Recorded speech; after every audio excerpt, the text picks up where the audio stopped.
So welcome everyone. और आज हम हमारे नेक्स्ट लेक्चर में बात करने वाले हैं स्पेशल थ्योरी ऑफ रिलेटिविटी में। हमने स्टार्ट किया था लास्ट सेक्शन से और बेसिक्स हमने पढ़ लिया था। अभी तक हमने क्या देख लिया? अभी तक हमने ईथर हाइपोथेसिस हमने पढ़ ली थी और माइकलसन मॉडल एक्सपेरिमेंट का इंट्रोडक्शन में देखा था। नाउ मूविंग फॉरवर्ड, अब हम देखेंगे माइकलसन मॉडल एक्सपेरिमेंट क्या था। ठीक है, काफ़ी इंपॉर्टेंट टॉपिक है, आपको बहुत ध्यान से इसको सुनना चाहिए। ना माइकलसन मॉर्ले एक्सपेरिमेंट का जो ऑब्जेक्टिव था वो ये था कि अगर ईथर है, ईथर एग्जिस्ट करता है तो उसको प्रूव करना था। ठीक है, कि ईथर प्रेजेंस ऑफ ईथर को प्रूव करना था। ठीक है, पर ये नल नल रिजल्ट देता है एक्सपेरिमेंट। क्यों देता है नल रिजल्ट? देखिए, जब भी हमने इस एक्सपेरिमेंट को किया, मतलब माइकलसन और मॉर्ले ने जब इस एक्सपेरिमेंट को अगेन एंड अगेन किया तो हमेशा हमको नल रिजल्ट मिला। ठीक है, नल रिजल्ट क्यों मिला? क्योंकि जो इसका ऑब्जेक्टिव था वो ये था कि अलग अलग ओरिएंटेशन में, डिफरेंट ओरिएंटेशन में, different orientation will lead to different velocity of light. क्योंकि ईथर क्या था? मीडियम था लाइट का। तो उन्होंने ये सोचा था कि अगर अर्थ है और अर्थ के चारों तरफ ईथर है, ठीक है, तो अगर लाइट की स्पीड है, अगर अर्थ पे कोई भी लाइट की स्पीड हम कोई अगर मेजर करना चाहेगा तो वो परपेंडिकुलर डायरेक्शन में अलग होगी। क्योंकि ईथर किस डायरेक्शन में? अर्थ के चारों तरफ है और अर्थ मूव कर रही है east to west, sorry west, हाँ east to west earth rotate कर रही है। ठीक है, तो इस वजह से वेस्ट टू ईस्ट इस डायरेक्शन में रोटेट कर रही है अर्थ। और अगर हम लाइट की स्पीड को परपेंडिकुलर डायरेक्शन में देखें उसी एक्सपेरिमेंट में, और लाइट की स्पीड को अगर पैरेलल डायरेक्शन में देखें तो अलग आनी चाहिए। पर हुआ यूँ कि ऐसा नहीं हुआ। दोनों डायरेक्शन में जब एक्सपेरिमेंट किया गया तो उसकी स्पीड क्या आई? उसकी स्पीड आई सेम। ठीक है, तो वही हम देखेंगे।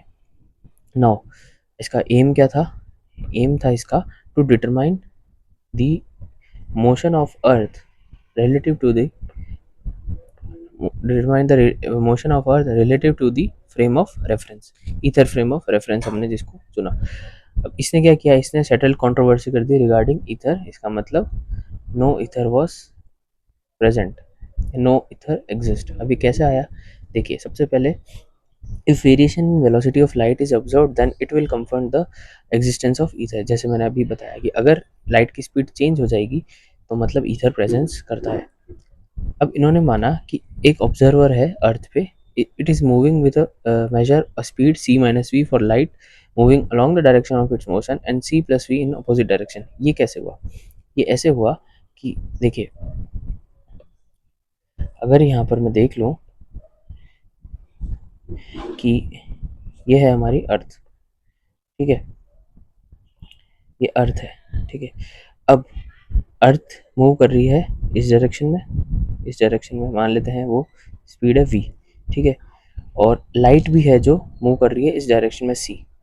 और ईथर की स्पीड किस तरफ हो जाएगी? तो ईथर की स्पीड हो जाएगी इस डायरेक्शन में, माइनस v हो जाएगी। ठीक है, तो अब ऐसा माना गया कि अगर कोई इस डायरेक्शन में मूव कर रहा है, ठीक है, इस डायरेक्शन में, तो उसकी जो स्पीड होगी वो होगी कुछ इस तरीके से c minus V in the direction. और इसके उल्टी वाली स्पीड क्या हो जाएगी? वो हो जाएगी c प्लस वी। ठीक है, सिंपल। तो ये चीज़ यहाँ पे बताई गई। अब an observer in earth move with velocity c minus v for light moving along the direction of its motion। along the direction में तो क्या है? c minus v, और opposite direction में है c plus v। अब हमने एक एक्सपेरिमेंट लिया। ठीक है, ये एक्सपेरिमेंट क्या है? इन्होंने एक एक्सपेरिमेंट लिया जिसमें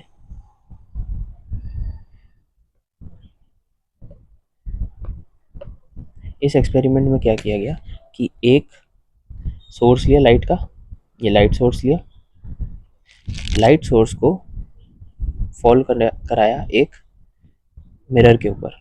ये पार्शियली रिफ्लेक्टेड मिरर है। ठीक है, पार्शियली सिल्वर्ड मिरर है, पूरा सिल्वर्ड नहीं है। ठीक है, पार्शियली सिल्वर्ड मिरर है।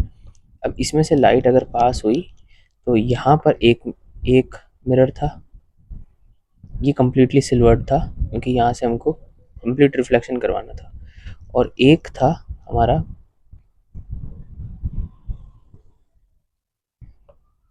एक मिरर था हमारा ऊपर की डायरेक्शन में, जो था ये, ठीक है। अभी M1 M2 नाम दे देंगे हम, अभी M देखिए, अभी M देखिए। इन दोनों का जो बीच का डिस्टेंस था वो हमने माना, वो डिस्टेंस था कुछ D, कैपिटल D डिस्टेंस था, दोनों सेम डिस्टेंस पे थे, ठीक है। अब इन्होंने ऐसा किया कि इसमें से अगर लाइट पास हुई तो देखिए ये एक बार रिफ्रैक्ट होगी, फिर यहाँ ये बीम ऑफ लाइट, ठीक है, इसको ऐसे एक सिंगल लाइट में समझिए, ये बीम ऑफ लाइट है, मैंने सिंप्लीफिकेशन के लिए एक रे ली है, ये एक्चुअली है बीम ऑफ लाइट, ठीक है, बीम ऑफ लाइट है। अब हुआ यूँ कि यहाँ से ये रिफ्लेक्ट हुई, और रिफ्लेक्ट होने के बाद ये कहाँ गई, ये इस मिरर को इसने दो बार पार किया, दो बार पार किया, और फिर ये गई ऊपर, ऊपर की डायरेक्शन में गई। अब यहाँ से ये रे जो रिफ्रैक्ट हुई थी, एक बार रिफ्रैक्ट हुई, यहाँ से सिंगल टाइम रिफ्रैक्शन हुआ, और ये गई इस डायरेक्शन में, इस मिरर की तरफ। अब इसके बाद फिर ये रिफ्लेक्ट होके ये कम्प्लीटली सिल्वर्ड मिरर है, ठीक है, ये मिरर है, ये क्या है, फुल्ली सिल्वर्ड। इसी तरीके से ये भी क्या है, फुल्ली सिल्वर्ड मिरर, तो यहाँ से सिर्फ रिफ्लेक्शन होगा, नो रिफ्रैक्शन। अब यहाँ से टकराने के बाद ये लाइट आई वापस इस तरफ, और ये लाइट आई वापस इस डायरेक्शन में, फिर इसके टकराई, और यहाँ से टकराने के बाद में ये दोनों लाइट्स मीट करेंगी, और इसके बाद में नीचे एक टेलीस्कोप लगाया जिसमें इस लाइट को ऑब्जर्व किया गया, ठीक है, ये है हमारा टेलीस्कोप, और यहाँ पर हम लाइट रेस को मेजर करेंगे, ठीक है, ताकि हम फ्रिंज शिफ्ट देख सकें, ठीक है। तो अब हुआ क्या, ये तो हमारा है बेसिक एक्सपेरिमेंट। अब यहाँ पर इसके अगर नेम दिए जाए, ये मैंने आपको समझा दिया डायग्राम, अब हम पढ़ लेते हैं नोट्स के थ्रू, ठीक है। A ray of light from S falls on glass plate P reflected towards mirror M1, ये है हमारे पास M1 मिरर, ये ऊपर की डायरेक्शन में जो मिरर है ये हमारे पास में है M1 मिरर, और and some part transmitted towards M2, ये है हमारे पास में M2 मिरर। अब हुआ क्या, ये इस तरीके से मैंने बता रखा है, इसमें डिस्टेंस L लिया है हमने, D ले लिया, कोई प्रॉब्लम नहीं। सी क्या होता है, सी होता है हमारा कंपनसेटिंग प्लेट। कंपनसेटिंग प्लेट क्यों हुआ, जैसा कि मैंने बताया था कि जो पी प्लेट में से, मिरर प्लेट में से पास करेगी जो लाइट, और वो लाइट अगर M1 की डायरेक्शन में जा रही है ऊपर वाले मिरर की, तो उसको 3 बार पास करना पड़ेगा इस मिरर को, एक बार यहाँ से इस डायरेक्शन में, फिर यहाँ से इस डायरेक्शन में, उसके बाद ऊपर गई रिफ्लेक्ट होने, फिर वापस नीचे आई, फिर वापस एक बार और रिफ्लेक्शन होगा, ठीक है, ये 1 टाइम, ये 2 टाइम, और ये 3 टाइम फाइनल, फिर उसके बाद ये नीचे आ रही है। लेकिन यहाँ पे देखिए जो M2 की तरफ बीम ऑफ लाइट जा रही है, उसको सिर्फ एक बार ही इसको क्रॉस करना पड़ा, फिर ये क्रॉस हुई, इधर गई, फिर ये वापस आ रही है, और वापस आने के बाद में इधर पीछे वाली सरफेस से ही नीचे रिफ्लेक्ट हो गई। अब क्योंकि जो M2 लाइट है ये सिर्फ एक बार पास हुई, तो इसका जो पाथ डिफरेंस है और M1 वाली लाइट का पाथ डिफरेंस है ये बहुत अलग है, तो इस वजह से इस कंपनसेटरी प्लेट को यहाँ पे बीच में लाया गया, ताकि जो M2 को जाने वाली जो रे है वो भी 2 बार यहाँ से क्रॉस हो सके, ताकि उसका पार्ट डिफरेंस सेम हो जाए, ठीक है। Now beam reflected towards M1 upwards to M1 traverses thickness of plate P thrice, ठीक है, whereas beam reflected to M2 only once, to make their part difference equal, a compensating plate C is placed is equals to thickness of P, ठीक है। Now अब हमने देखा, अब हम यहाँ पे मैथमेटिकल कैलकुलेशंस करने वाले हैं, ठीक है, ये डिस्टेंस आपको समझ आ गई सारी चीज़ें। नाउ अब हुआ ये कि let T1 is equals to time taken by beam 2 in going from P to M2 and back M2 to P, ठीक है। इसका मतलब जो M2 की तरफ जा रही है लाइट, ये M2 है, ये M1 है, जो ये लाइट ट्रैवल कर रही है, ये बीम सेकंड मान लिया इसको, और इसको बीम फर्स्ट मान लिया, तो बीम सेकंड का जो टाइम है उसको हमने मान लिया T1, ठीक है, या सिंप्लीफिकेशन के लिए इसको 1 मान लीजिए, इसको 2 मान लीजिए, कोई प्रॉब्लम नहीं, नंबर सी है, सिंप्लीफिकेशन के लिए मैंने मान लिया T1। ये कितना डिस्टेंस ट्रैवल करेगी, तो इसका टाइम क्या होगा, टाइम होता है हमारे पास में distance upon speed, distance upon speed क्या होगा, डी अपॉन इस डायरेक्शन में, अब देखिए इस डायरेक्शन में यहाँ पर वो चीज़ काम आएगी, हमारी जो वेलोसिटी है, इस डायरेक्शन में वेलोसिटी कितनी होगी, c minus V along the direction of light, और इस डायरेक्शन में कितनी होगी हमारे c प्लस वी, ये हमने अभी जस्ट इससे पहले डिस्कस किया। तो D upon C minus V plus D upon C plus V, ठीक है। तो डी कॉमन हमने लिया, यहाँ से 1/c - we, C plus V हो गया, C plus V plus C minus V upon C square minus we square हो गया, यहाँ से कैंसिल हो जाएगा प्लस वी, तो 2c D upon C square minus we square, ये आ गया हमारे पास में टाइम t1। सिमिलरली अगर हम ये देखिए, ये आ गया हमारे पास में टाइम, यहाँ से इसने क्या ले लिया, नीचे से कॉमन ले लिया सी स्क्वायर कॉमन लिया, इसके बाद में 1 - वी² / सी स्क्वायर, एक सी से एक सी कैंसिल हुआ, ये इस पूरे टर्म को हमने ऊपर भेजा, ऊपर भेजने के बाद बायनॉमियल थ्योरम से इसको खोला, क्यों, क्योंकि v is less than c, तो इस वजह से ये नीचे आ गया और हमारे पास में फाइनल एक्सप्रेशन आता है t1 का 2l/c 1 + v² / c², ठीक है, इतना समझ आता है। अब हो क्या रहा है, ये जो हमारा माइकलसन इंटरफेरोमीटर है, ये खुद भी तो कुछ कुछ वेलोसिटी से इधर चल रहा है v, तभी तो हमने c प्लस वी और c माइनस वी लिया है। अब ये इस वेलोसिटी से इधर चल रहा है, तो जाहिर सी बात है कि अगर हम इस पूरे एक्सपेरिमेंट को मूव करेंगे तो इधर की डायरेक्शन में जो m2 वाली डायरेक्शन है, m2 की डायरेक्शन में तो कोई प्रॉब्लम नहीं होगी, लेकिन m1 वाली डायरेक्शन में जो रे ऑफ लाइट है वो सीधी ना जाके वो क्या होगा, m1 वाली जो रे है इस मिरर P से, ये P है और बीच में यहाँ पे मैं C भी लगा देता हूँ, कंपनसेटरी प्लेट। जब P से ये ऊपर की डायरेक्शन में m1 की तरफ जाएगी, ये m1 की तरफ जाएगी, तो ये कुछ इस तरीके से ना जाके ये कुछ इस तरीके से जाएगी, ठीक है, ये आपको समझ आ रहा है, क्यों, क्योंकि ये इस डायरेक्शन में ऑलरेडी मूव कर रहा है, ठीक है, तो ये एक ट्राइंगल फॉर्म करेगी, यहाँ पे P ये वापस आ जाएगा, ठीक है, क्योंकि टकरा के फिर वापस आ रही है, तो ये मूव कर रहा है, ये कॉन्स्टेंटली मूव कर रहा है ना v वेलोसिटी से, इस वजह से कुछ इस डायरेक्शन इस तरीके की हमारे पास में रे ऑफ लाइट मिलेगी, ना कि स्ट्रेट मिलेगी, ये वाला ऐसा नहीं होगा, लेकिन m2 की कंडीशन में ऐसा है, क्योंकि अलोंग द डायरेक्शन है और m1 है वो परपेंडिकुलरली प्लेस्ड है, तो इसलिए इस तरीके से मूव करेगा, ठीक है, तो इतना समझ आ रहा है हमको। अब इस डायरेक्शन को हम क्या लेते हैं, जो फर्स्ट वाली जो रे ट्रेवल हुई यहाँ से इस m2 तक m1 तक, इसको हम मान लेते हैं t2 फर्स्ट, ठीक है, इस टाइम को मान लेते हैं हम t2 फर्स्ट और इस टाइम पीरियड को मान लेते हैं t2 सेकंड, ठीक है, इतना समझ आ रहा है। यहाँ से अगर हम एक परपेंडिकुलर ड्रॉप करें तो इसी तरीके से अगर रे ऑफ लाइट ऊपर जाके नीचे आई है, तो ये जो पी प्लेट है ये भी तो मूव करी होगी, तो ये मूव करी है यहाँ तक, इतने डिस्टेंस को हम मान ले, इतने वाले टाइम को इसको मान लेते हैं, ये भी सेम टाइम t21, और इसी तरीके से ये जो टाइम लिया ये कितना लिया t22, ठीक है, क्योंकि ये टकरा गई यहाँ पे इस पॉइंट तक, तो प्लेट यहाँ पर इतनी है, यहाँ से यहाँ तक।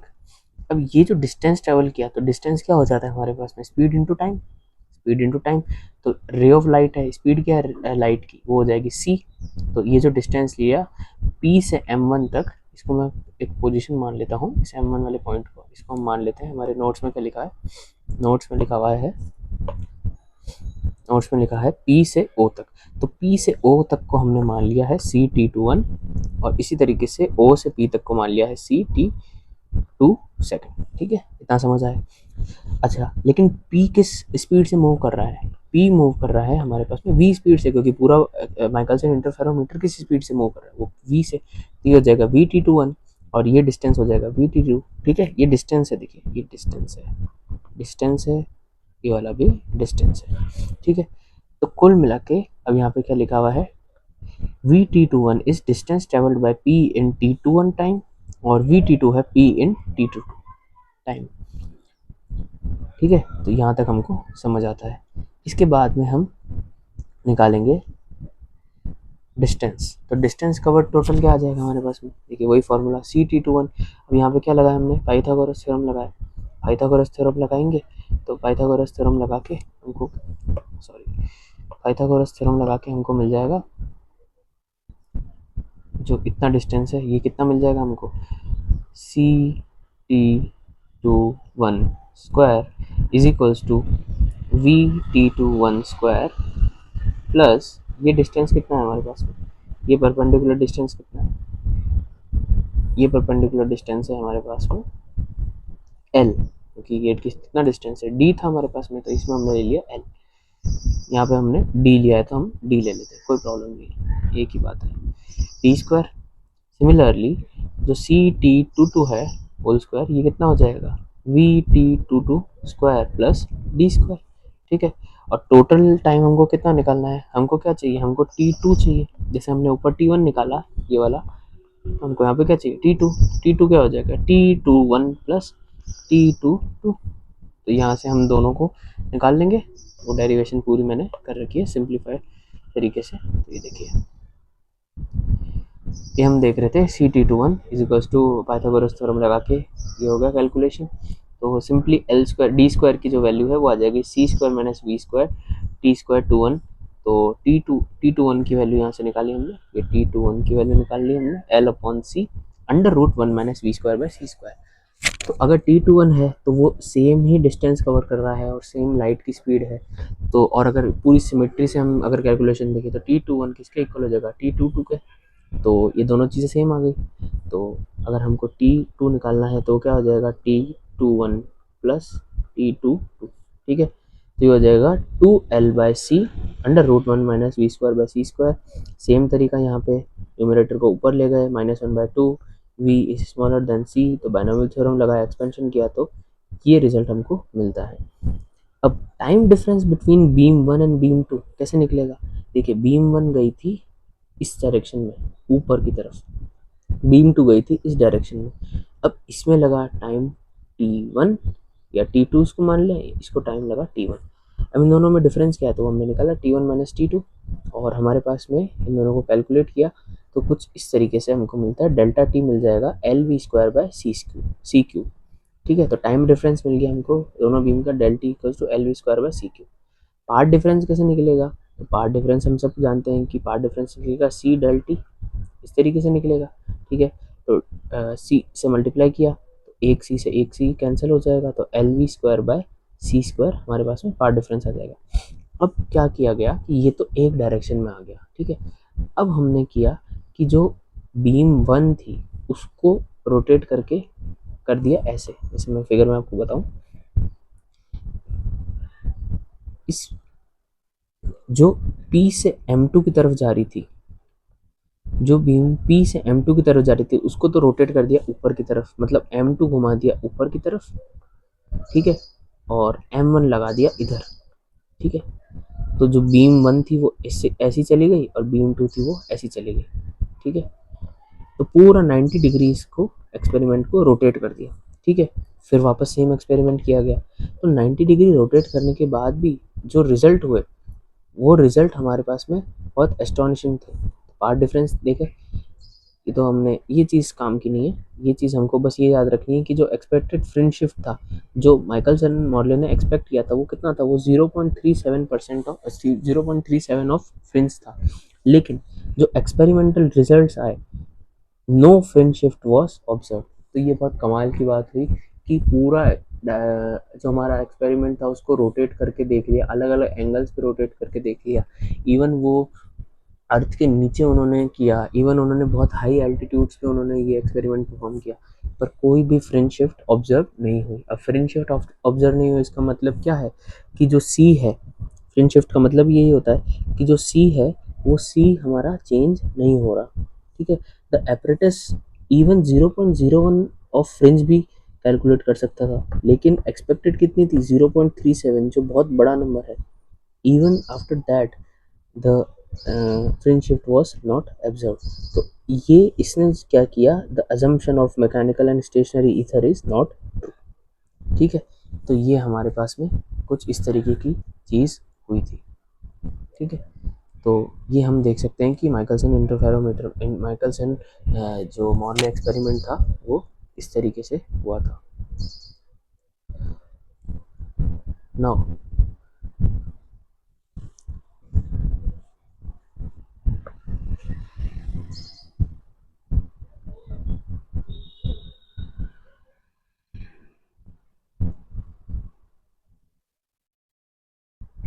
अगर मैं इसकी एनिमेशन देखूं तो कुछ इस तरीके की हुई थी।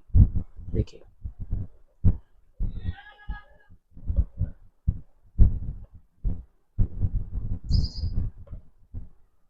ये देखिए कुछ इस वे में हुआ था, ठीक है। ये अर्थ मूव कर रही है इस डायरेक्शन में और लाइट मूव कर रही है इस डायरेक्शन में, ठीक है। अब यहाँ पे चारों तरफ जो ये जो पिंक पिंक हल्की सी है, ये सब क्या माना था उन्होंने, ये सब उन्होंने माना था कि ये सारा चीज़ें ये ईथर है, ठीक है। ये सब क्या है, ये ईथर है। नाउ इवन आफ्टर दैट उनको कोई भी फ्रिंज शिफ्ट नहीं देखने को मिली, ठीक है। तो ये चीज़ खुद अपने आप में एक्सप्लेन करती थी that there was no such thing as ether.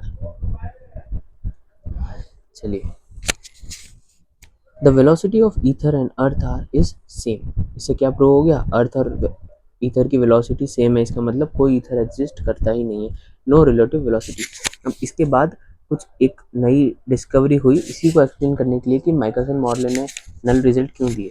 तो लॉरेंस जो साइंटिस्ट थे, उन्होंने लॉरेंस फिट्जराल्ड कॉन्ट्रैक्शन देखा, तो उन्होंने ये बताया कि all bodies contract along the direction of motion. तो यहाँ पर जो along the direction of motion है ना, जैसे देखिए ये वाली जो रे है ये along the direction of motion है, तो जो पी से एम वन वाली ये चीज़ क्या होगी, ये कॉन्ट्रैक्ट हो जाएगी, ठीक है। तो इसका जो डिस्टेंस है वो क्या हो जाएगा, वो कॉन्ट्रैक्ट हो जाएगा। इस वजह से यहाँ पर जो एल जो वैल्यू आ रही है L naught under root one minus u square by C square, ये जो चेंज आ रहा है ये इस वजह से हुआ है, लॉरेंस फिट्जराल्ड कॉन्ट्रैक्शन की वजह से, ठीक है। Negative result was explain by जो फाइनल जो मेन आइंस्टीन ने स्पेशल थ्योरी ऑफ रिलेटिविटी जो समझाई, उसने बताया कि क्यों फेल हुआ था माइकलसन मॉर्ले एक्सपेरिमेंट। तो उन्होंने ये बताया कि जो लाइट है, वेलोसिटी ऑफ लाइट है, वो एक यूनिवर्सल कांस्टेंट है, no matter what the frame is, no matter what the direction of motion is, velocity of light हमेशा हमेशा सेम ही रहने वाली है, ठीक है। देखिए अब यहाँ पे बता रखा है one arm of experiment was assumed parallel to ether wind, तो even after rotating the apparatus no difference was found. उन्होंने ऐसे लगा कि अगर एक आर्म ईथर के पैरेलल है तो हो सकता है कि हमको लाइट की स्पीड चेंज नहीं करनी पड़े, लेकिन उन्होंने हर तरीके से इस एक्सपेरिमेंट को तोड़ मरोड़ के कोशिश करी, लेकिन even trying in different seasons, day time night में किया, बारिश में किया, हर तरीके से करके देखा, बट वो हमेशा नल रिजल्ट हमको मिला, ठीक है। तो अब आ जाती है हमारे पास में special theory of relativity. Special theory of relativity आप सब जानते हैं कि बहुत ही एक माइंड बॉगलिंग एक्सपेरिमेंट था, सॉरी डिस्कवरी थी, और जो आइंस्टीन को एक अलग लेवल पे ले जाती है। बाकी सारे साइंटिस्ट तो हमेशा एक दूसरे को सपोर्ट करने में लगे हुए थे, किसी ने किसी को सपोर्ट किया, हर कोई बस बहुत स्ट्रॉन्ग जो नोशन था ईथर का कि ईथर इज एग्जिस्टिंग, तो उसको सपोर्ट करने में लगे। बट सिर्फ आइंस्टीन था, ऐसा कहते हैं कि आप अगर हमेशा सेम चीज़ फॉलो करते रहेंगे तो आपका कुछ आपको यूनिक नहीं बनाएगा। तो आइंस्टीन, एल्बर्ट आइंस्टीन इसलिए सबसे ज़्यादा यूनिक साइंटिस्ट हुए फिजिक्स में, क्योंकि उन्होंने इतने स्ट्रॉन्ग कंसेप्ट को उन्होंने काउंटर किया, ठीक है। और उन्होंने ये बताया कि स्पेशल थ्योरी ऑफ रिलेटिविटी में कि जो लाइट की स्पीड है वो हमेशा कांस्टेंट होगी, और उन्होंने ही फिर ईथर की हाइपोथेसिस को नलीफाई किया, ठीक है। तो इसके जो पॉस्टुलेट्स है वो हम देखते हैं कि क्या है, क्या कहती है special theory of relativity. All the laws of nature are of same identical form in all inertial frames of reference.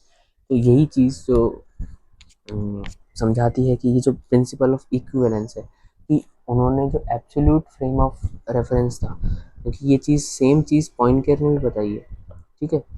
Even पॉइंटकेयर ने यही पॉइंट आउट किया था कि कोई एब्सोल्यूट फ्रेम ऑफ रेफरेंस नहीं होती, ठीक है, no absolute frame of reference. लेकिन पॉइंटकेयर ने ये नहीं कहा कि ईथर फ्रेम ऑफ रेफरेंस नहीं है, या ईथर के आइडिया को उन्होंने नलीफाई नहीं किया था, ठीक है। सिर्फ इतना बताया था एब्सोल्यूट फ्रेम ऑफ रेफरेंस नहीं होती। तो आइंस्टीन ने भी यही कहा कि हाँ, एब्सोल्यूट फ्रेम ऑफ रेफरेंस नहीं होती, इनर्शियल फ्रेम ऑफ रेफरेंस होती है। तो उस सारी जो एक इनर्शियल फ्रेम ऑफ रेफरेंस है, उसमें सारे जो लॉज ऑफ नेचर हैं वो हमेशा सेम आइडेंटिकल फॉर्म के रहेंगे। जैसे forces of laws of nature का मतलब क्या है, NLM1, NLM2 और NLM3, अभी तक तो हमको यही पता थे। तो ये सारे हैं, ये इनर्शियल फ्रेम ऑफ रेफरेंस में ट्रू होल्ड करेंगे, ठीक है। और इन all inertial frame the velocity of light is the same in all directions. जो कि हमारा result of Michelson Morley experiment था। अब this postulate is not in accordance with the Galilean transformation. Galilean transformation में ये चीज़ नहीं थी, तो यही जो इतने बड़े साइंटिस्ट गैलीलियो गैलीली, उनके भी अगेंस्ट आइंस्टीन सर ने सोचा, और उसके बाद ये स्पेशल थ्योरी ऑफ रिलेटिविटी इसलिए इतनी ज़्यादा फेमस है। ठीक है, तो नेक्स्ट हम पढ़ने वाले हैं लॉरेंस ट्रांसफॉर्मेशंस। तो लॉरेंस ट्रांसफॉर्मेशन भी इम्पॉर्टेंट है, इसकी जो इम्प्लीकेशंस है वो काफ़ी इंपॉर्टेंट है। जो लॉरेंस कॉन्ट्रैक्शन है, लेंथ कॉन्ट्रैक्शन है, या लॉरेंस फिट्जजेराल्ड कॉन्ट्रैक्शन है, लेंथ कॉन्ट्रैक्शन और टाइम डायलेशन इंपॉर्टेंट है। ठीक है, ये जो है एक्सप्रेशंस इसके लॉरेंस ट्रांसफॉर्मेशन के, ये डायरेक्टली नहीं पूछे जाते, लेकिन हाँ हम फिर भी देख लेंगे इसको, जल्दी से देख लेते हैं कि क्या हो रहा है। तो दो, सबसे पहले दो हमको रेफरेंस फ्रेम लेनी है, एस और एस प्राइम, और इन दोनों के हिसाब से एक पी पॉइंट लिया, तो एस फ्रेम के हिसाब से इसके कोऑर्डिनेट्स हो जाएंगे एक्स वाई जेड और टी, क्योंकि टाइम कोऑर्डिनेट भी हम करेंगे, रिलेटिविस्टिक मैकेनिक्स पढ़ रहे हैं। सिमिलरली एस प्राइम फ्रेम में हो जाएगा X prime Y prime Z prime T prime. ठीक है, इन दोनों की डिस्टेंस है, यहाँ से एक लाइट फ्रेम, लाइट हमने भेजी है, यहाँ से एक हमने लाइट फ्रेम भेजी है, एक तरीके का स्फेरिकल वेव फ्रंट आप समझ सकते हैं। ठीक है, इस तरीके से लाइट यहाँ पे पहुँच रही है। तो O से P तक का डिस्टेंस है, देखिए a flash of light emitted from O in S frame at T equals to 0 और from O prime in S prime at T prime equals to 0। यहाँ पर क्या है, T इक्वल्स टू 0, यहाँ पर क्या है, T प्राइम इक्वल्स टू 0। तो इन दोनों की डिस्टेंस क्या हो जाएगी, OP T is equals to OP by C, T is equals to OP by C, distance upon speed, क्योंकि लाइट की स्पीड है तो क्या हो जाएगा OP अपॉन T। और अगर S प्राइम फ्रेम है तो क्या हो जाएगा OP upon sorry OP upon T dash. ठीक है, ये हो जाएगा हमारे पास में, तो इसको हम O डैश मान लेंगे, अगर ओरिजिन अगर S प्राइम फ्रेम का है तो O डैश मान लेंगे। तो यहाँ से हमको मिलता है T is equal to OP by c, ये हमने डिस्टेंस फार्मूला लगाया, x square plus Y square plus Z square 1/2 upon c. Similarly t prime frame में क्या हो जाएगा, t dash equal to O dash p upon c, x dash x prime y x prime square plus Y prime square plus Z prime square 1/2 upon c. चलिए, अब इसके बाद हुआ ये कि 1 एंड 2 से हमको ये चीज़ मिलती है, X square plus Y square plus Z square minus C square T square is equal to 0, और ये चीज़ है इक्वल टू 0।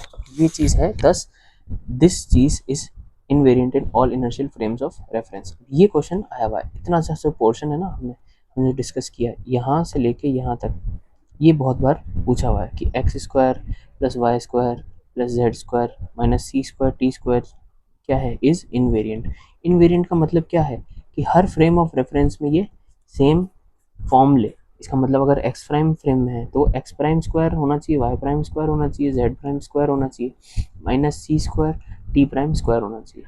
तो यहीं पे हमको इन दोनों इक्वेशन से ये मिलता है। देखिए इसको कुछ नहीं किया है, इन दोनों का स्क्वायर किया यहाँ पे, तो नीचे सी स्क्वायर आ जाएगा, इधर टी स्क्वायर आ जाएगा, इन दोनों को मल्टीप्लाई कर दिया तो सेम चीज़ आपको मिल जाएगी, ये वाली चीज़ है। तो ये क्या है, this is invariant in all inertial frames of reference. तो यही हमने PYQ में देखा हुआ है कि ये चीज़ पूछते हैं, काफ़ी बार पूछी है। देखिए ये रहा, prove that this is invariant under Lorentz transformation. Lorentz transformation भी हम करके देख लेंगे, 2017 का क्वेश्चन है ये। ठीक है, चलिए इसके बाद यहाँ से हमारा लॉरेंस ट्रांसफॉर्मेशन शुरू होता है। Assuming the simplest linear transformation. अब ये देखिए, ये जो दो फ्रेम्स ऑफ रेफरेंस हैं, ये दो फ्रेम्स ऑफ रेफरेंस सिर्फ एक्स डायरेक्शन में मूव कराते हुए हम दिखाएंगे।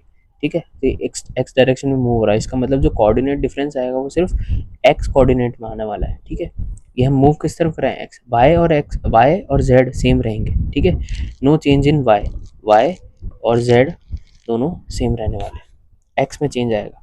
तो सिंपलेस्ट हम कंसीडर करते हैं, assuming the simplest linear transformation equation X Y Z T to X prime Y prime Z prime T prime. यहाँ पे जो चेंजेस होंगे वो चेंजेस किस में होंगे, एक्स प्राइम, इसको हमने मान लिया alpha x plus beta T, ये चेंज आ रहा है। लेट सपोज करते हैं कि एक्स प्राइम जो होगा वो क्या होगा, alpha x plus beta T. देखिए वाई नो चेंज, वाई में नो चेंज, जेड प्राइम में नो चेंज, फिर वापस चेंज किस में किया, टी प्राइम में, तो टी प्राइम को ले लिया gamma T plus delta x. ये जो अल्फा बीटा गामा डेल्टा है ना, ये सिर्फ कांस्टेंट लिए, अल्फा बीटा गामा डेल्टा, ये हम अभी देखेंगे, कोफिशिएंट लिए, आर्बिट्ररी चूज किए गए, जो किस पे डिपेंड करेंगे, एक्स पे और टी पे, एक्स पे और टी पे डिपेंड करेंगे, क्योंकि चेंज क्या हो रहा है, एक्स और टी ही चेंज हो रहा है। जैसे टाइम तो चेंज होगा ही, टाइम कहीं भी चले जाए टाइम चेंज होगा। बाय जेड को हमने कांस्टेंट रखा है, ठीक है। अब देखिए velocity of O prime x prime is equal to 0। यहाँ पर ये फ्रेम है, ये ओ प्राइम, ठीक है। अब इस एस प्राइम के रिस्पेक्ट में ये ओ है, अभी इस फ्रेम के रिस्पेक्ट में ये एस है, एस प्राइम, इस फ्रेम के रेस्पेक्ट में यहाँ पर ये जो पोजीशन है ये क्या है, O prime x prime equal to 0, ये क्या हो जाएगी, ये d x by D t हो जाएगी, क्योंकि वेलोसिटी है d x by D t v at x prime equal to 0। ये है एक्स प्राइम इक्वल टू 0। यहाँ पे वेलोसिटी क्या होगी, ये इस डायरेक्शन में मूव कर रहा है वी, तो क्या हो जाएगा D x by D T. Now हमने ये कंसिडर किया X prime is equal to alpha x plus beta T.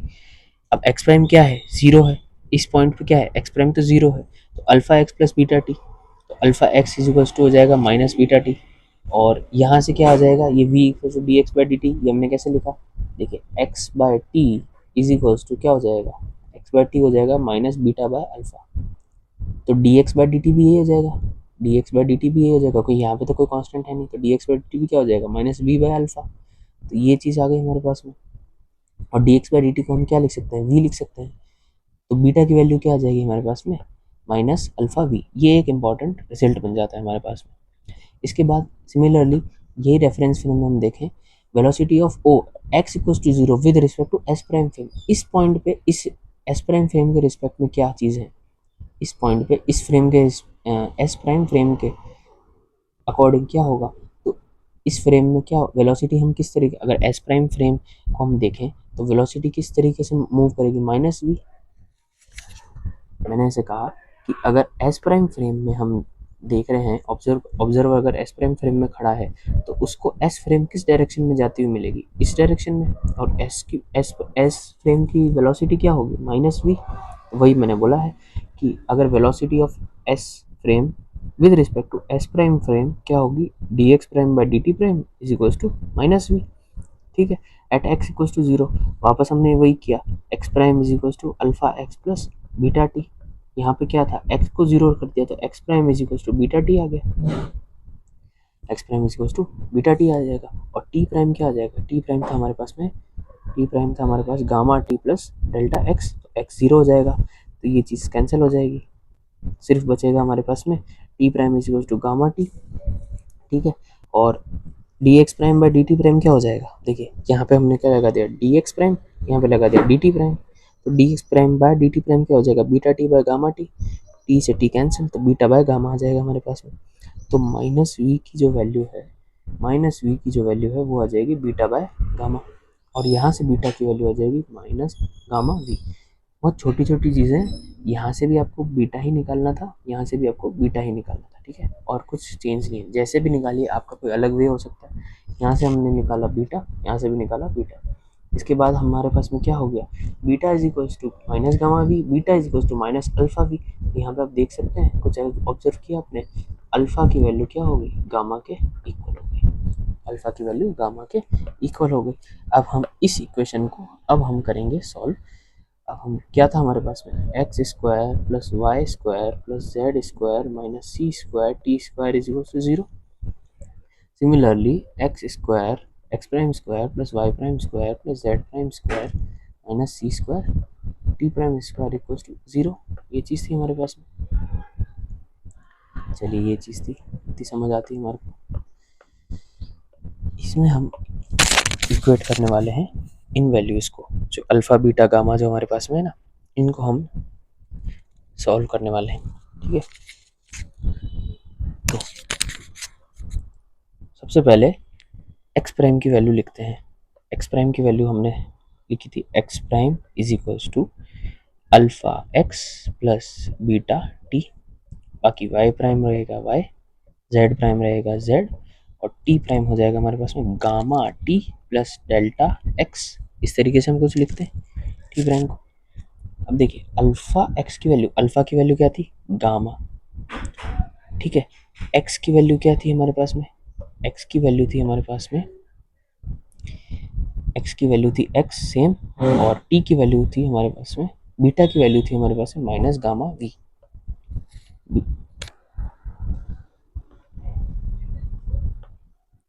Gamma X, beta की वैल्यू माइनस गामा वी, और टी की वैल्यू एज इट इज, यहाँ से क्या आ जाएगा gamma x minus we T, ये आ जाएगी हमारे पास में एक्स प्राइम की वैल्यू।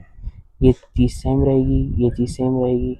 टी प्राइम की वैल्यू क्या लिखनी है, गामा, तो as it is gamma T plus, वापस अब देखिए डेल्टा एक्स, ये भी सेम रहेगा टी प्राइम। अब इस इक्वेशन को हमको इनको इनको इन सबको लगाना है इन इक्वेशंस में। चलिए लगा के देख लेते हैं हम, ऊपर वाली इक्वेशन में लगा के देख लेते हैं। तो एक्स प्राइम की वैल्यू को पुट किया इसमें, इसको भी पुट किया इसमें, क्या मिल जाएगा हमारे पास में, एक्स प्राइम स्क्वायर। देखिए तो एक्स प्राइम स्क्वायर को ध्यान से लगाइए, gamma x minus we t का whole square plus Y prime as it is y square plus Z prime as it is z square minus C square, अंदर लिखेंगे t prime का square, तो gamma T plus delta x का whole square is equals to 0। ठीक है, इसको हम खोल लेंगे, गामा स्क्वायर अंदर आ जाएगा एक्स माइनस वी टी का whole square plus Y square plus Z square minus सी square, gamma T plus delta x का whole square is equals to 0। ये डेल्टा और एक्स अलग है, डेल्टा एक्स नहीं है, चेंज नहीं है एक्स में, ठीक है, ध्यान रखिएगा। गामा स्क्वायर यहाँ पे हो जाएगा हमारे पास x square plus v square T square minus 2x we t, ठीक है, plus Y square plus Z square minus सी स्क्वायर, यहाँ हो जाएगा gamma square T square plus delta square x square plus 2 gamma t delta x is equals to 0। ठीक है, अब common ले लेते हैं। अगर हम गामा स्क्वायर कॉमन लें तो हमको क्या मिल रहा है, या फिर हम सी स्क्वायर को कॉमन ले तो क्या मिल रहा है। पहले तो हम एक्स स्क्वायर की टर्म्स को निकाल लेते हैं, gamma square x square plus gamma square we square T square minus gamma square 2x we T plus Y square plus Z square minus C square gamma square T square minus C square del square x square. ठीक है, तो यहाँ तक हमारा हो जाता है। इसके बाद में सिंपल चीज़ें हैं, कॉमन चीज़ें लेनी हैं और उसके बाद में सीधा हमको इसको सिंप्लीफाई करना है। देखिए ये हो गया। अब फर्स्ट थिंग हमको क्या कॉमन लेना है, एक्स स्क्वायर कॉमन लेना है। ठीक है, एक्स स्क्वायर कॉमन लिया और टी स्क्वायर कॉमन लिया, ये चीज़ इंपॉर्टेंट है। तो आप ध्यान रखिए, हर डेरिवेशन के पहले जो इंपॉर्टेंट चीज़ होती है जिसको मैं फंडामेंटल स्टेप हमेशा कहता हूँ, तो x square common and T square common. ठीक है, चलते हैं हमारे डेरिवेशन की तरफ। और यहाँ पर डेरिवेशन थी हमारी एक्स स्क्वायर कॉमन लेना है, तो let's see x square is common, we have gamma square and we have minus C square del square. ठीक है, then we have plus Y square as it is plus Z square as it is, then we have t square. Now t square is minus T square, will take minus T square, then इसके बाद हो जाएगा c square gamma square plus gamma square we square. उसके बाद में कौन सी terms बचते हैं, ये हो गया, ये हो गया, ये हो गया, ये हो गया term, this term is done, this term is done. तो अब सिर्फ एक टर्म बची है जो कि है हमारे पास में minus gamma square 2x we T is equals to 0। Now अगर हम इसके कोफिशिएंट्स देखें, अगर हम कोफिशिएंट्स देखें, यहाँ तक समझ आ गई, यहाँ तक हमारी हो गई। Now comparing the coefficients of our equations, हमको ये मिलता है कि जो X square plus Y square plus Z square minus T square है, तो ये क्या है, ये 0 है। ठीक है, इक्वल टू क्या है, इक्वल्स टू 0 है। यहाँ से देखिए X square plus Y square plus Z square minus T square, ये क्या है, इसके कोफिशिएंट्स 0 है। अगर हम यहाँ पर देखें कि जो हमारी इनवेरिएंट वाली इक्वेशन थी, तो इसमें जो टी स्क्वायर का कोफिशिएंट है वो क्या है, सी स्क्वायर। ठीक है, टी स्क्वायर का कोफिशिएंट क्या है, सी स्क्वायर, तो यहाँ पर भी टी स्क्वायर का जो कोफिशिएंट है वो किसके इक्वल होगा, सी स्क्वायर के इक्वल होगा। ठीक है, similarly Y square Z square का तो 1 1 के इक्वल है। एक्स स्क्वायर का कोफिशिएंट यहाँ पे क्या है, 1, और यहाँ पे एक्स स्क्वायर का कोफिशिएंट क्या है, गामा स्क्वायर माइनस सी स्क्वायर डेल स्क्वायर। तो यहाँ पर सेम यही चीज़ करनी है, सी स्क्वायर का कोफिशिएंट क्या करना है, gamma square c square minus b square. ठीक है, so c square is equals to c square gamma square 1 minus we square by C square. ठीक है, ये चीज़ सिंपल है, यहाँ से हमने कॉमन क्या ले लिया, V square by C square common लिया। ठीक है, V square by C square को बाहर निकाला तो क्या बन जाएगा हमारे पास में 1 minus we square by C square. Now फिर अगर गामा स्क्वायर की वैल्यू निकालनी है तो ये से कैंसिल हो जाएगा, गामा स्क्वायर की वैल्यू आ जाएगी one upon one minus we square by C square and we got gamma equals to one upon root one upon one minus we square by C square. चलिए delta की value हमको बहुत simply निकल जाएगी, जो constant term है constant term equals to ये हो जाएगा। तो नाउ अब सब्स्टिट्यूट करेंगे हम फाइनल उस इक्वेशन में, जो हमारी इक्वेशन थी, क्या इक्वेशन थी हमारी, हमारी इक्वेशंस थी फर्स्ट ए वाली, ये वाली इक्वेशंस थी। आपको बता देता हूँ, ये जो गामा की वैल्यू हमारे पास में निकली है, गामा की वैल्यू जो निकली हमारे पास में, इसके इक्वल निकली one upon under root one minus we square by C square. और सिमिलरली डेल्टा की जो वैल्यू निकली है, इसको हमको पुट किस में करना है, X dash is equals to alpha X minus beta T. तो या फिर क्या था हमारे पास में, gamma x minus we T. तो ये बन जाएगा हमारे पास में one upon under root one minus we square by C square X minus we T. Similarly Y prime तो वाई के इक्वल था ही, जेड प्राइम जेड के इक्वल्स था। इसी तरीके से जो टी प्राइम था किसके इक्वल्स था, टी प्राइम जो था वो था हमारे पास में अपॉन में one minus we square by C square, और नीचे थी हमारे पास में टर्म, नीचे थी हमारे पास में T minus V X by C square. ठीक है, तो यहाँ पर भी ज़रूरत नहीं आएगी, डेल्टा की तो ज़रूरत कहीं भी नहीं आएगी, तो T minus V X by C square. तो ये जो इक्वेशंस कहलाती हैं, ये इक्वेशंस होती है हमारी Lorentz transformation equations.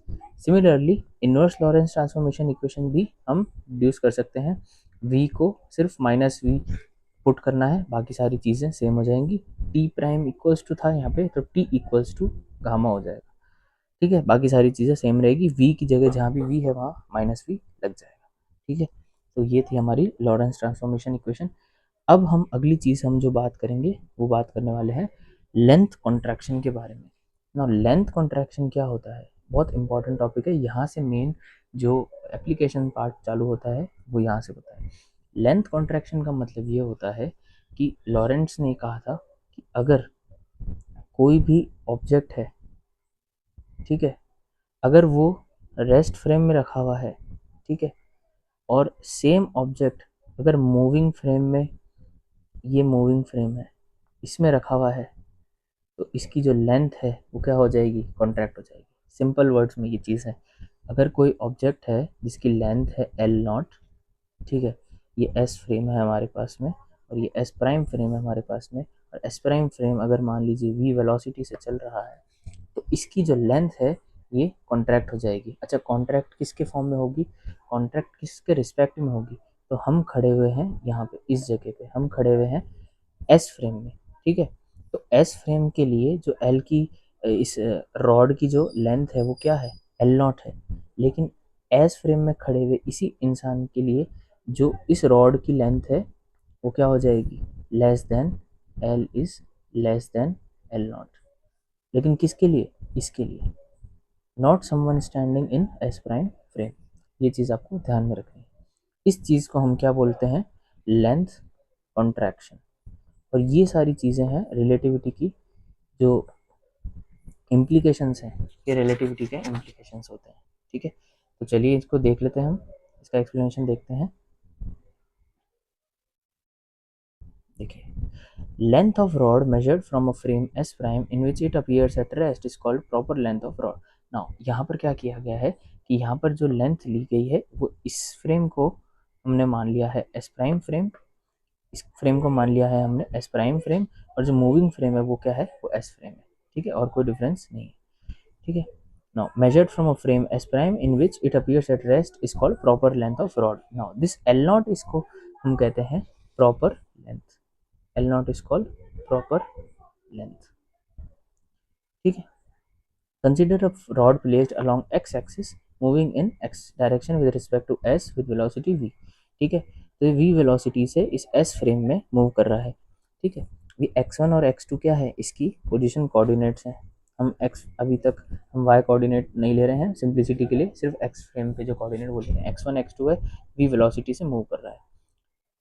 Proper length कहाँ पर है, प्रॉपर लेंथ जो है हमारे पास में वो है एस प्राइम फ्रेम में। ठीक है, चलिए S prime is moving with constant velocity v, sorry s is moving with constant velocity v. now observe length of rod, s frame में इसकी लेंथ क्या होगी, s फ्रेम में इसकी लेंथ होगी l x2 minus x1। Similarly s prime frame में इसकी length होगी l naught x2 prime minus x1 naught. अब हमको क्या करना है, according to Lorentz transformations x1 prime is equals to क्या होता है, x1 प्राइम क्या होता है, अगर एक ट्रांसफॉर्म एक रेफरेंस फ्रेम से दूसरे रेफरेंस फ्रेम में जाना है तो x prime is equals to gamma x1 minus vt1। ठीक है, and x2 is equals to gamma x2 minus vt2। ठीक है, तो यहाँ पे हमने क्या लिखा, x1 prime is equals to gamma x minus vt1 और x2 prime is equals to क्या होगा, गामा x माइनस vt2। ठीक है, x1 x2 vt2। ठीक है, अब क्या करना है, x2 prime minus x1 prime करना है। देखिए क्या आ जाएगा, गामा कॉमन आ जाएगा, अंदर क्या बचेगा, x2 minus vt2 minus x1 minus minus plus vt1। ठीक है, सिंपल, गामा अंदर आ जाएगा x2 माइनस x1 और फिर क्या कॉमन आ जाएगा, minus v t2 minus t1 या t1 माइनस t2 जैसा सही लगे, प्लस t1 माइनस t2 कर दिया। ठीक है, अब देखिए t1 और t2 क्या है, t1 t2 क्या है, इक्वल है। ठीक है, अगर दोनों पोजीशन हमने साइमल्टेनियसली मेजर करी हैं तो t1 t2 क्या है, सेम है, क्योंकि टाइम का तो चेंज हम देख ही नहीं रहे ना, हम तो सिर्फ लेंथ का चेंज देख रहे हैं। तो सेम टाइम पे अगर हम देखेंगे x1 और x2 की पोजीशन तो t1 इक्वल्स टू t2 हो जाएगा। तो ये दोनों इक्वल हैं, तो बचेगा क्या हमारे पास में, बचेगा हमारे पास में x2 prime minus x1 prime is equals to gamma x2 minus x1। x2 prime और x1 प्राइम क्या था हमारे पास में, l नॉट, और l नॉट हो जाएगा हमारे पास में गामा l। ठीक है, now we know that gamma की जो वैल्यू होती है, गामा इज लेस देन 1। ठीक है, क्यों होती है, क्योंकि 1 upon under root 1 minus we square by C square है, इस वजह से गामा क्या है, लेस देन 1 होता है। तो इसका मतलब क्या है, जो एल नॉट है, apparent L will be less than L naught by a factor of this। ठीक है, तो L naught है वो किससे बड़ा है, L naught इससे बड़ा है, L naught is greater than L। ठीक है, ये चीज़ हमको समझ आई। सॉरी, गामा है वो ग्रेटर देन 1 है, सॉरी मैं समझा कुछ और रहा था और साइन दूसरा ले लिया, gamma is greater then 1, that's why L naught is greater then L, L naught is greater then L। तो यहाँ पे ये लिखा हुआ है, दस the apparent length L will be less than L not, less than L naught by a factor of this much. This contraction of length of a body in the direction of motion is called Lorentz Fitzgerald contraction। ठीक है, इसकी और detail में अगर theory आपको पढ़नी है तो प्लीज़ आप DS मैथुर में पेज नंबर 119 से पढ़ सकते हैं। आपको यूपीएससी ऑप्शनल के लिए जितना पढ़ना था वो इतना ही है। ठीक है, क्वेश्चन हम ज़रूर देखेंगे, लेकिन जितना आपको लिखना चाहिए एग्ज़ाम में, अगर 15 मार्कर है 10 मार्कर है, उसमें इतनी चीज़ बहुत इंपॉर्टेंट है। स्टार्टिंग आप करेंगे इससे, contraction of length of a body in the direction of motion is called Lorentz Fitzgerald contraction. ठीक है, और उसके बाद में ये सारी आप डेरिवेशन डायग्राम बनाना इंपॉर्टेंट है, और इसके बाद में थोड़ी बहुत एक्सप्लेनेशन, लॉरेंस ट्रांसफॉर्मेशन आपको दिखाने हैं, और इतना ही रहेगा। ठीक है, अब इसके बाद एक क्वेश्चन देख लेते हैं, आज की क्वेश्चन करेंगे, टाइम डायलेशन हम इसके साथ में देखने वाले हैं, इसके बाद देखेंगे। ठीक है, एग्जाम्पल है, लेंथ है किसी ऑब्जेक्ट की, वो 100 सेंटीमीटर है, 100 सेंटीमीटर उसकी लेंथ है, और वो मूव कर रहा है v इज इक्वल टू 0.8 सी से। ठीक है, तो अब हमको इसका लॉरेंस, शायद ये क्वेश्चन अधूरा है, मैं इसका पूरा क्वेश्चन आपको बताता हूँ, इससे पहले हम ये वाला क्वेश्चन देखते हैं। ये देखिए, ये पूरा क्वेश्चन लिखा हुआ है, वो थोड़ा मिटा हुआ है क्वेश्चन, क्योंकि मैंने यहाँ स्टिकी नोट लगाया हुआ था, मैं ये वाला क्वेश्चन पहले बता देता हूँ। Now at what speed should a rod move so its length contracts by 50% along direction of motion. इसका मतलब क्या है, किस स्पीड से चलना चाहिए कोई ऑब्जेक्ट ताकि उसका जो लेंथ है वो 50% से रिड्यूस हो जाए। मतलब ये बात कर रहा है कि एल नॉट है, तो एल नॉट और एल में क्या डिफरेंस है कि जो एल है वो एल होना चाहिए एल नॉट बाय 2 हो जाना चाहिए, जस्ट हाफ हो जाना चाहिए। तो किस स्पीड से चलेगा, तो वापस हम लगाएंगे लॉरेंस ट्रांसफॉर्मेशन। हमको पता है कि L naught is equals to gamma L होता है, तो हमको यहाँ से क्या निकालना है, वी निकालना है। ठीक है, तो यहाँ पे अगर हमने लॉरेंस कॉन्ट्रैक्शन लगाया, L is equals to L naught under root 1 minus we square by C square. बता देता हूँ, अगर हमको चाहिए, क्वेश्चन कहता है कि L is equals to L naught by 2 है। ठीक है, हमको अब लॉरेंस ट्रांसफॉर्मेशन लगाने हैं, तो applying Lorentz transformation, Lawrence contraction condition, इसके बाद लॉरेंस कॉन्ट्रैक्शन, ये हो जाएगा हमारे पास में l naught is equals to gamma l. ठीक है, 1/√1 minus we square by C square l l naught. ठीक है, now l is equals to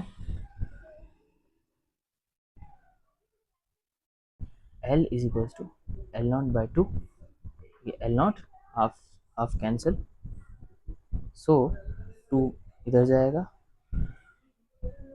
और ये कुछ इस तरीके से हम लिख सकते हैं 1/√1 minus we square by C square. अगर स्क्वायरिंग बोथ साइड्स किया तो हमको मिल जाएगा 4 is equals to 1/1 minus we square by C square.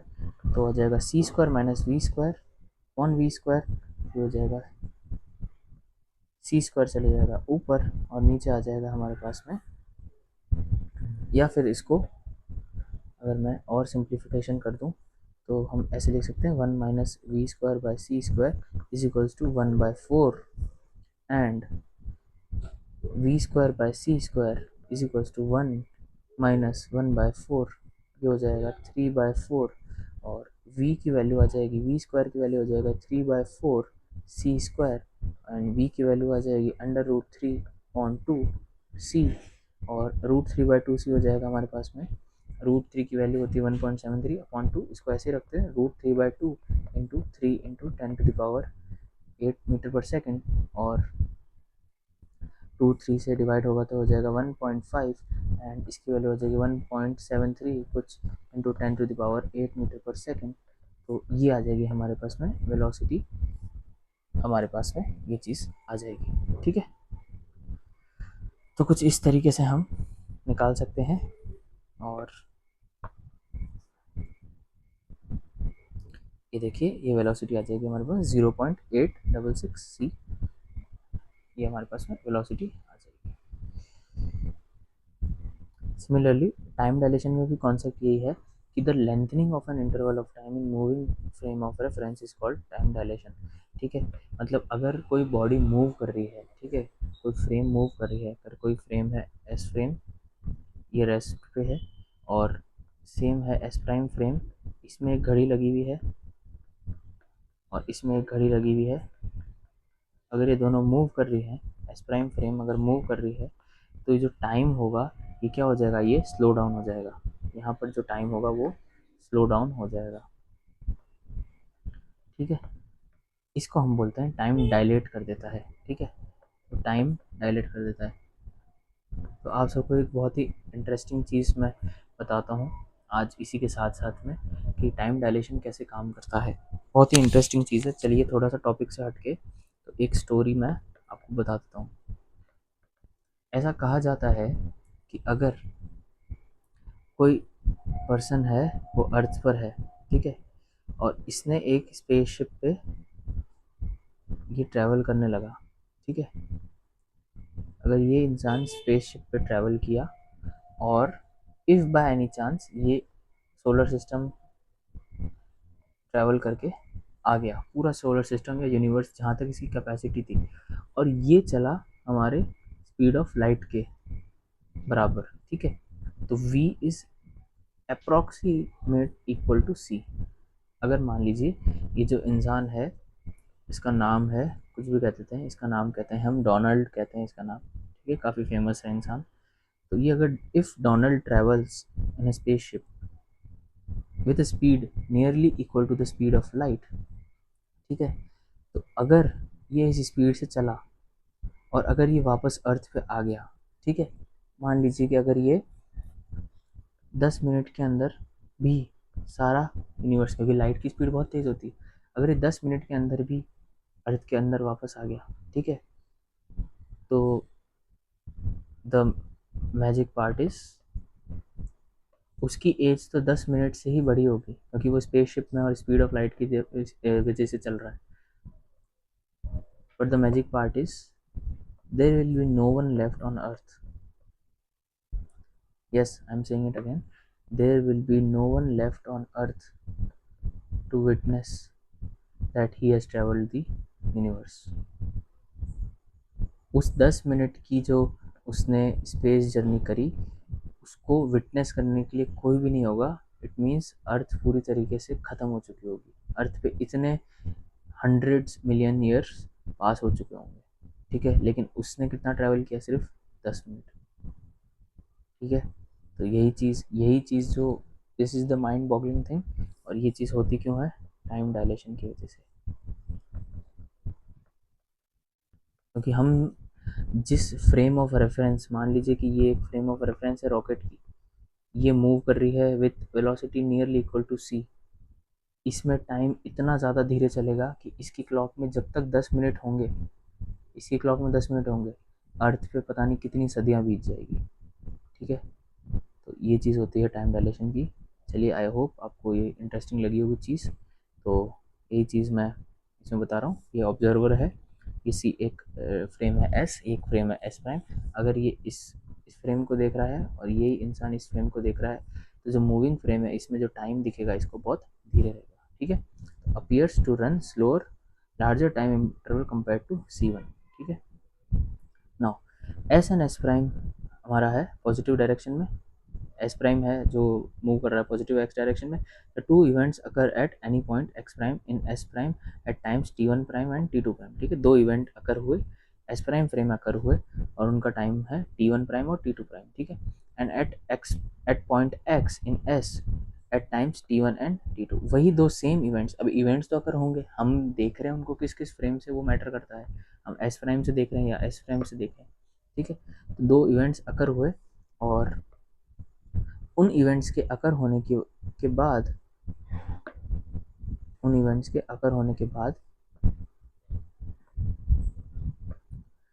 हमने देखा कि जो हमारे पास में एस फ्रेम है उसमें T1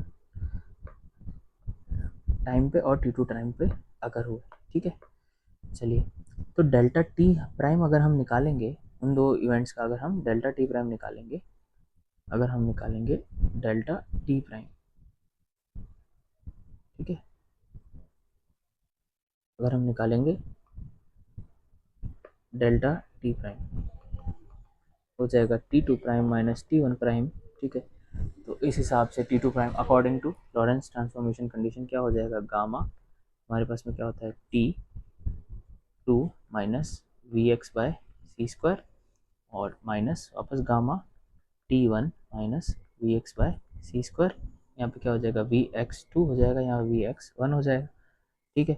अगर वो दोनों एक ही पोजीशन पे हो तो x2 x1 यहाँ पे इक्वल हो जाएगा। तो यहाँ पर क्या हो जाएगा हमारे पास, अल्टीमेटली बच जाएगा हमारे पास में गामा T2 माइनस T1 बच जाएगा हमारे पास में, ठीक है।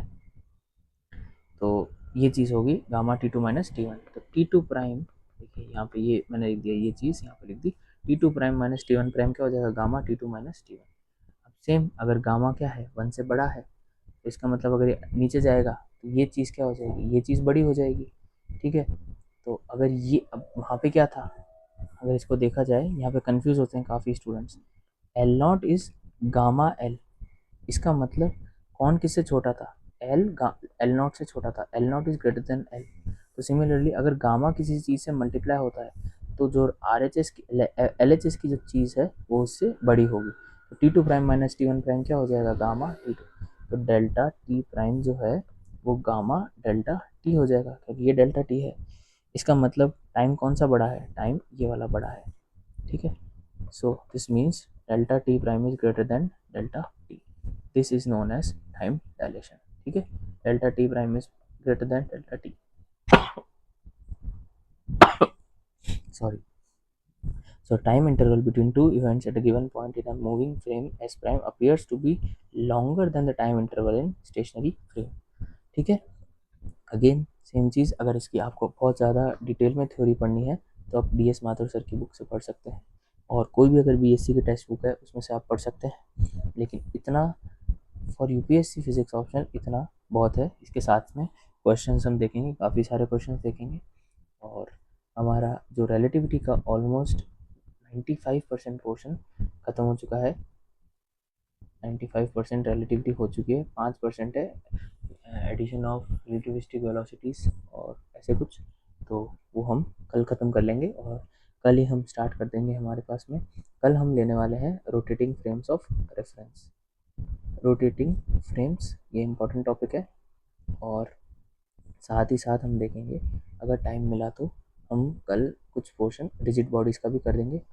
तो यहाँ पर हमारा मैकेनिक्स ख़त्म हो जाएगा, ठीक है।